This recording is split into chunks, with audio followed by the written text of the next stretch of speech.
Gold is acting like it just chugged an energy drink and read a recession report. It's exploding in price. And the weirdest part?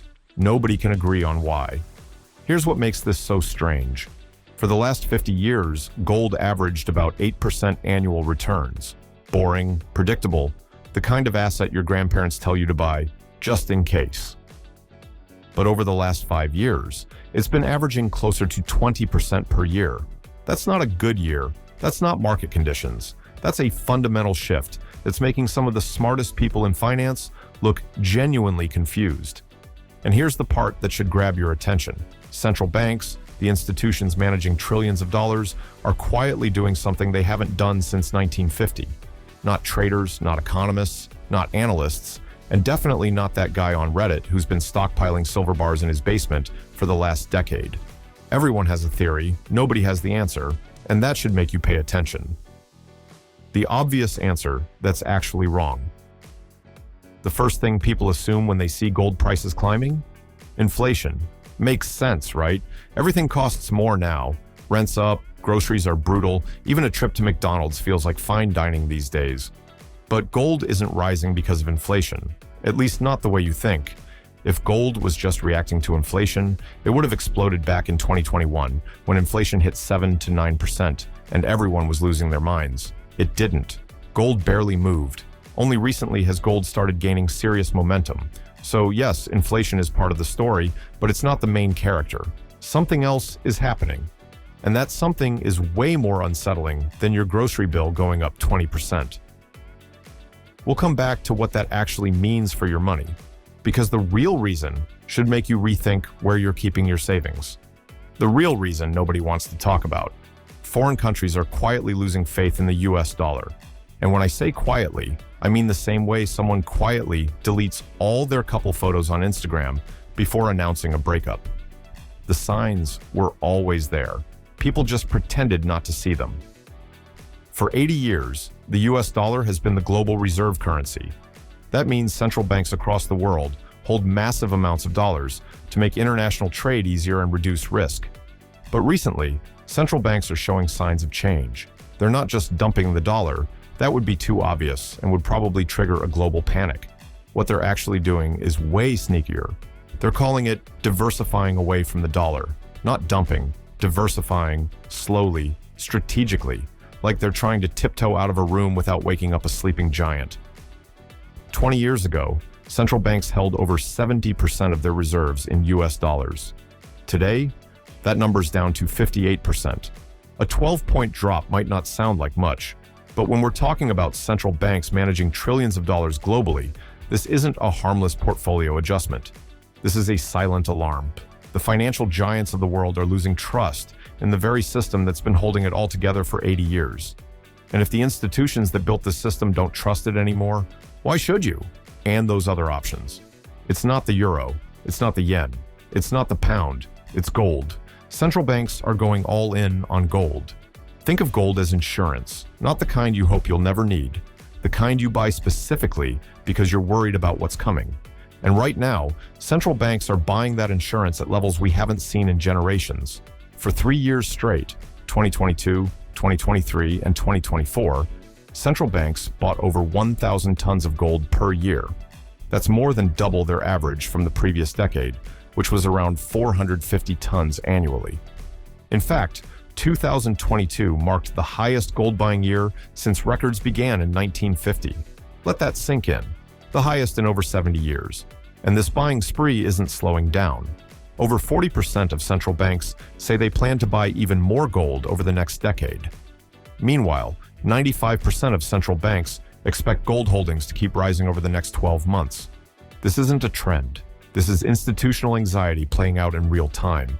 Central banks across the world are getting nervous about US debt levels, long-term inflation risks, and being too dependent on the US financial system. And gold is the asset they can move into when trust is fading, but they don't want to start a fight. Here's what that means for you. This isn't just macroeconomic curiosity. This is the kind of shift that could reshape where your retirement money is actually safe. The institutions with access to information you'll never see are repositioning. That should tell you something. Now look, I'm not one of those people predicting the dollar's imminent collapse. The US dollar isn't disappearing tomorrow. It's still the backbone of global trade and finance. But here's what's changed. We've gone from absolute confidence in the dollar to cautious confidence.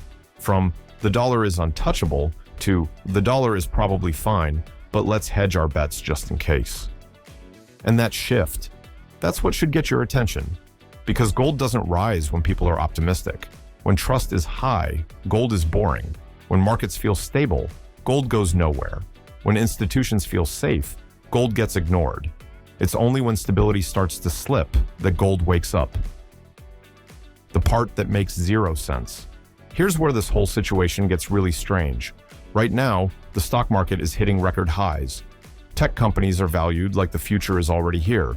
Risk is back in fashion. At the exact same time, gold is also hitting record highs. Think about that for a second. It's like hospitals being packed while Coachella is sold out. Gold is screaming fear.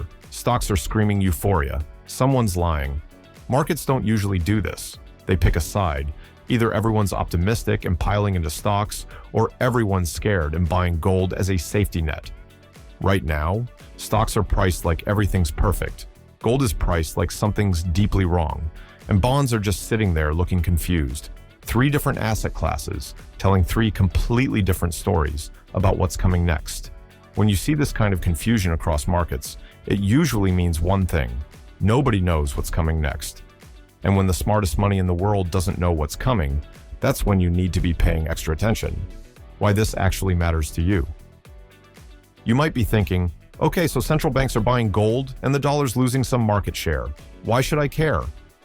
Because when the institutions controlling trillions of dollars quietly change their strategy, they know something. Maybe not what's going to happen, but what could happen. And they're positioning themselves accordingly. This isn't about gold being shiny. This isn't about hitting new price records every week. It's about who is buying it and why.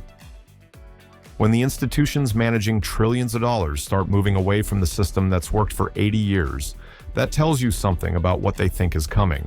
They're not reacting to a crisis that's already happened. They're hedging against a future they don't fully trust. And here's the thing.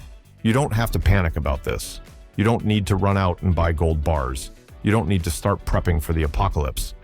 But you should be paying attention, because when the largest financial institutions in the world are quietly changing their strategy, it usually means the game is changing. The average person won't notice until it's already happened. But if you're watching the right signals, you can position yourself ahead of the curve instead of scrambling to catch up later. What you should actually do. I'm not going to sit here and tell you to dump all your money into gold. That's not the point. The point is understanding what these signals mean for your financial future. If central banks don't trust holding 70% of their reserves in dollars anymore, maybe you shouldn't keep 100% of your savings in cash either.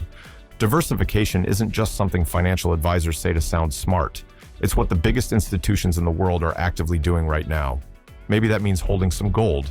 Maybe it means investing in assets that aren't directly tied to the dollar. Maybe it just means being aware that the financial system is shifting and making decisions accordingly.